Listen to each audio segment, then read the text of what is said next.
What's good, everyone? Welcome back to another video. In this video I'm going to be teaching you guys how to do the magic shockwave explosion effect that you just seen in the clip before this. And without further ado, I'm going to get straight into it. So the first thing you want to do is find a clip where one of the people is kind of like doing two things with either a gun in his hand or like whether it be just like clapping or like hitting them together, like you can see right here, right? And this one's kind of quick. So what we're going to do is we're going to add a velocity effect to it to make it just slow. So that's what I'm going to do right here. I'm just bring it down to like 20. Or something a little faster, like 50. But something so that like the two times that like his hands come together is not super fast. So you got this. Like that. And then once that's finished, you can just remove it and it goes back to normal. You can add a bit of a transition or whatever between the velocity and the not velocity. But now we have the two moments right here. So if you want, you can just mark them. Right when the hands touch, you can put one marker. And right when they touch again, you put another marker. And these are the two places where we're going to put our shockwaves, right? So the next step is to download the two shockwaves that I've put in the description. And just drag them onto the composition like this. And like that. Right, and set them both to screen. Right, and the next thing you want to do is pre-compose them. Put them into one comp, call it shockwaves. Alright, and then set this to screen as well. Alright, next thing you can do is add a little bit of a glow.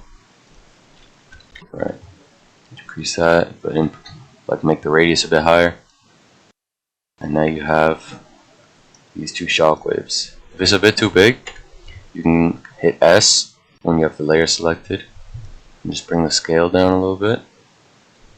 Now it should look like this.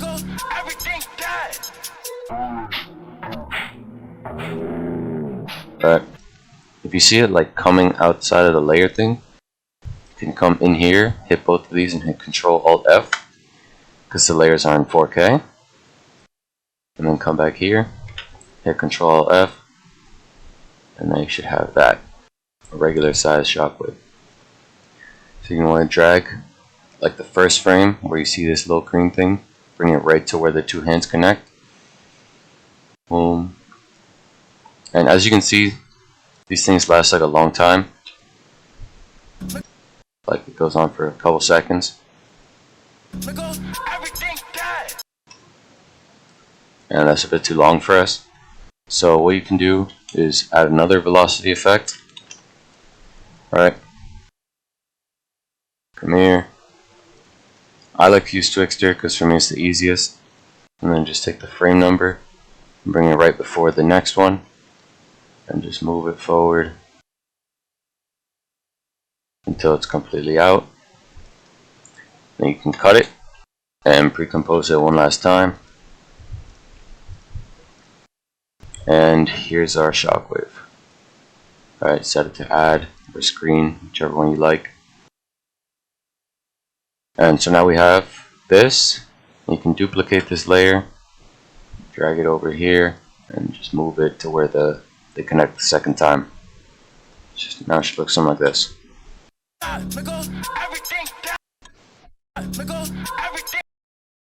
You see this problem with the sort of border? You can come here to the composition and then just take the glow effects out and put them on top of these. Like that. And then hit Control Alt F. It should look something like this. Right. And then you can just come here and move this up a bit to where the connection is at. Okay.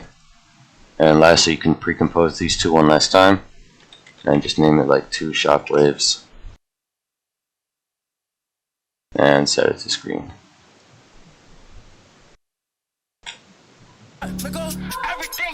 So now we have that as one layer.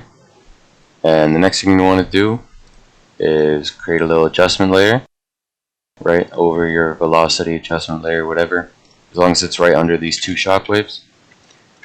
And we're going to name this one Distortion. So you can rename it to Distortion or Displacement, whatever. And you're going to want to add chromatic displacement. Right, this is an effect that's like built into After Effects, so it should all be super easy. You don't need any plugins for this. And you're going to want to come to the effect settings.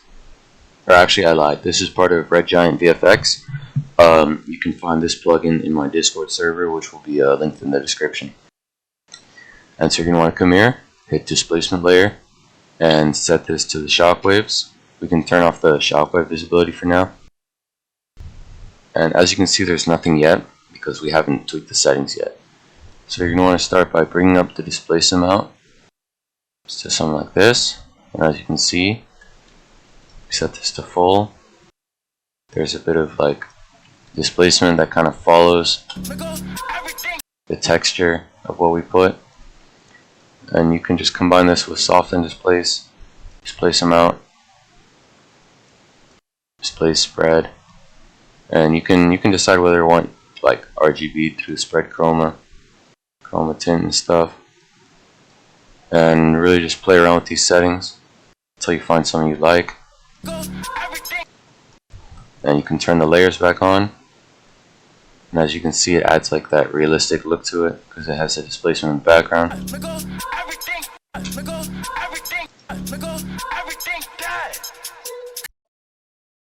Right, and if you want the shockwaves to be a different color, you can always just add a hue effect to it and change it to something like, say you want like light blue, something like this.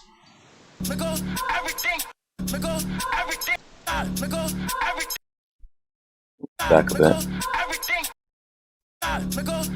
And yeah, that's pretty much the effect. The biggest thing you can like play around is the displacement thing. If you want to make it higher, if you want to make it like, just change the details of it, change the RGB, change whatever you want, like that. You can also combine it with like different shockwaves, right? If you want to come here and like flip the order of the two shockwaves, make it look a little different, come back here. It looks really cool. And yeah, you can pretty much just do whatever you want. If you didn't enjoy this tutorial and you want to see more like this, do be sure to like and subscribe, comment down below any kind of tutorials you want, and I'm going to see you guys in the next one.